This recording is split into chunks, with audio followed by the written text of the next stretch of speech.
quem vai construir as estradas? É inevitável. Sempre que eu explico para algum amigo, algum cliente que eu sou anarcocapitalista, que eu acho que o governo é uma coisa desnecessária, a primeira pergunta que me fazem é: mas e quem vai construir as estradas? Veja, eu não estou falando de socialistas que querem denegrir o libertarianismo, mas de curiosidade natural das pessoas. Aparentemente essa reação sobre as estradas é muito comum, não só aqui no Brasil, mas no mundo todo. O meme "More Roads" surgiu no Zewa justamente destacando isso. Eu concordo com a escravidão, roubo e assassinato porque quem iria construir as estradas? Prova de que os servos já têm um governo. E o Estado disse que se façam as estradas. Mas vamos tentar desmembrar o problema para que isso fique claro para o mais arraigado estatista. O problema de quem vai construir as estradas pode ser dividido em 3 partes. Você tem que resolver essas 3 partes para ter uma estrada funcionando. Primeiro é, quem vai decidir por onde a estrada vai passar? Segundo, como convencer o proprietário da terra a deixar aquela área para uso público, para ser usada como uma estrada? E terceiro, a construção da estrada em si, ou seja, como pagar a terraplanagem, asfalto, manutenção e etc. Então vamos ver cada ponto. Primeiro, quem decide onde a estrada vai passar? A resposta é a seguinte: o mais comum disso é ninguém. A maioria das estradas surge espontaneamente, não são planejadas. O que o governo chama de planejar uma estrada é basicamente escolher entre diversos caminhos de terra que já existem, qual que ele vai usar e melhorar e transformar numa estrada. E escolher entre caminhos que já existem é algo que os moradores da região podem fazer entre si na hora que forem investir em novas estradas. E como surgem esses caminhos, essas estradas de terra? Um grupo de pessoas que moram num lugar, precisa ir a outro lugar, começa a usar um determinado caminho. Quanto mais gente passa no caminho, mais a terra fica compactada, menos mato nasce naquele caminho.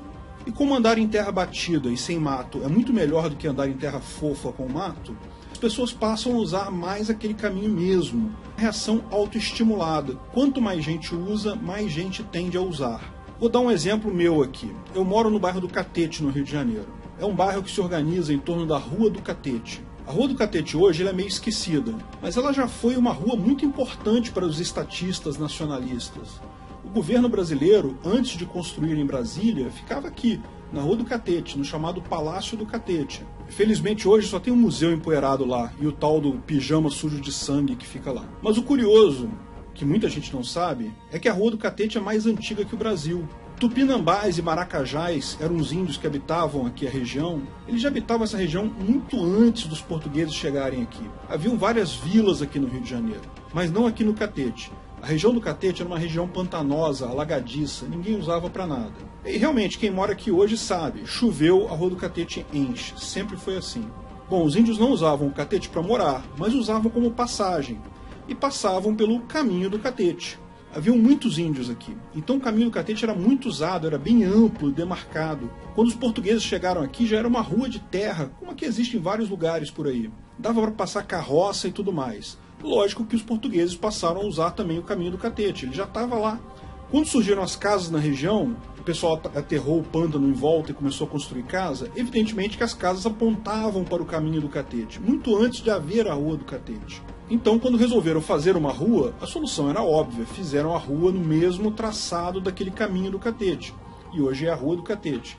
Mas veja, é assim que funciona 90% das ruas aqui no Rio de Janeiro, e em qualquer cidade do Brasil. Bom, talvez com exceção de Brasília e outras cidades planejadas. Enfim, caminhos e passagens surgem naturalmente com a sociedade humana. Ninguém planeja ruas nem estradas, elas surgem pelo uso. Bom, é lógico que há sim ruas e estradas planejadas. Se você tem uma grande propriedade, por exemplo, e resolve vender lotes, fatalmente você vai decidir onde os caminhos ficarão. Ninguém vai comprar um lote no seu loteamento sem um caminho para chegar até ele. Mas suponha que você tem interesse em criar uma nova estrada, uma nova rua, você descobriu que há uma demanda por uma estrada ligando a cidade X à cidade Y. Como é que você vai convencer o proprietário daquelas terras a deixar a estrada passar por aquele caminho? É o nosso segundo ponto. Bom, esse segundo ponto é bastante óbvio no anarcocapitalismo. Só há uma alternativa aceitável, que é a compra voluntária da terra. Ou algum outro tipo de acordo. Talvez pode ser uma sociedade com o dono da terra, pode ser algum tipo de cessão de direitos de passagem, mas de forma alguma algo errado e antiético como o governo faz hoje, de traçar a estrada e desapropriar a terra. Isso não existe no Ancapistão. E se o proprietário não aceitar uma estrada na propriedade dele? Bom, essa estrada ou vai passar por outro lugar ou não vai ser construída. Não há outra alternativa, porque isso é o correto. Desapropriação fere o PNE. Nesse momento, seu colega estatista pode levantar aquela questão da propriedade dentro da propriedade, ou a propriedade que, para a pessoa sair ou entrar nela, só pode ser passando por uma outra propriedade. Bom, essa falácia é velha e tem a ver com direito de passagem, que é algo que faz parte do direito de propriedade. Basta a gente lembrar o que é propriedade. Propriedade é uso, demarcação e defesa.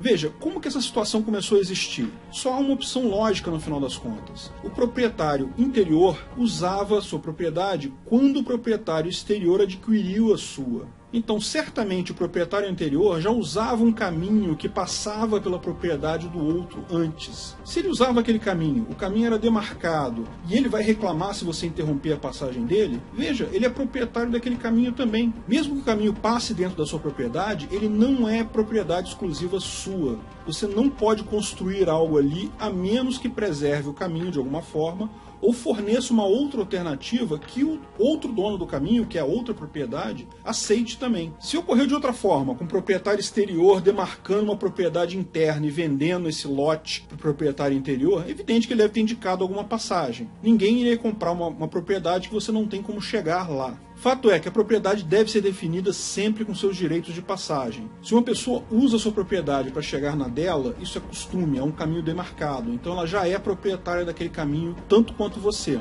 Isso é reconhecido tanto na legislação estatista atual, o Código Civil tem lá um artigo 1285 que fala sobre isso, e também decorre, como a gente demonstrou, diretamente do direito de propriedade. Finalmente, terceiro ponto.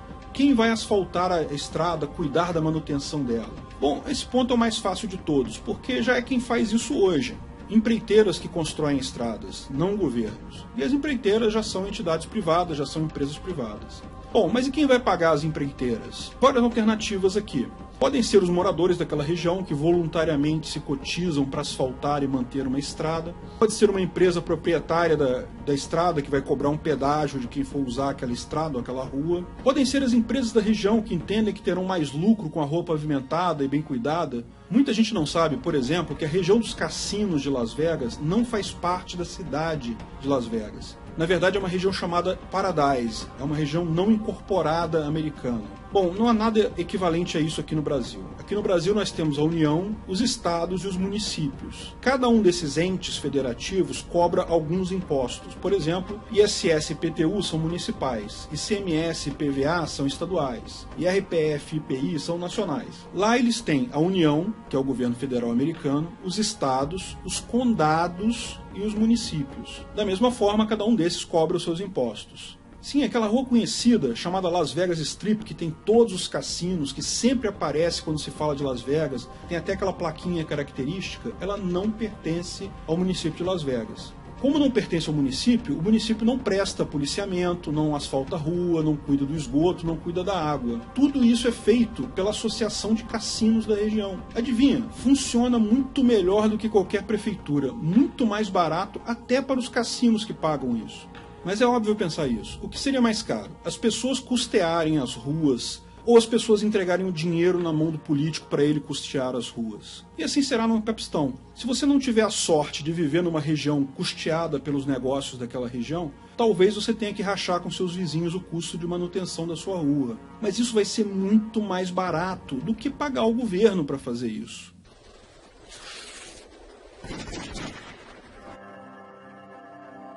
Obrigado. Se você gostou do vídeo, curta e compartilhe à vontade. Divulgue sempre que puder o libertarianismo.